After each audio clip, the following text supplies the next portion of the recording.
అయితే అందరూ ఎందుకు స్లిప్పర్స్ వాడట్లేదంటే చాలామందికి స్లిప్పర్స్ వాడితే జారి పడిపోతున్నారు. ఈ చుట్టూ పొలాలు ఎక్కువ ఉండబట్టి చాలామందికి స్లిప్పర్ వేస్తే జారి పడిపోతున్నారు. ఇదొక పాయింట్.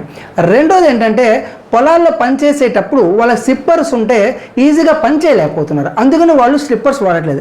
ఇంకా నా రీసెర్చ్లో తెలిసింది ఏంటంటే దాదాపుగా సంవత్సరానికి 500 మంది రాత్రిపూట ఇష జంతువుల కాటుకి బలై చచ్చిపోతున్నారు. అలాంటి వాళ్ళందరికీ మన ప్రోడక్ట్ గురించి క్లియర్గా ఎక్స్ప్లెయిన్ చేస్తే నాకు తెలిసి 20 lakhs మెంబర్స్లో 10 lakhs మెంబర్స్ ఈజీగా మన షూని కొంటారు సార్ అని చెప్తారు.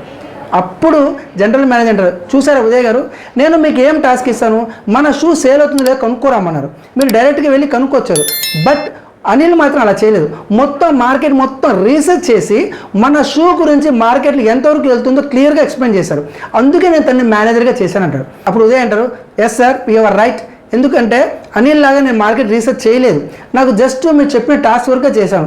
కానీ ఒక మేనేజర్కి కావాల్సిన క్వాలిటీస్ అన్నీ అనిల్ దగ్గర ఉన్నాయి, మీరు షూర్గా అనిల్గా పోస్ట్ ఇవ్వడమే పర్ఫెక్ట్ అంటాడు. మై డియర్ ఫ్రెండ్స్, మనం ఏదైనా ఒక బిజినెస్ స్టార్ట్ చేసే ముందు ఫస్ట్ దాని గురించి మొత్తం రీసెర్చ్ చేయాలి.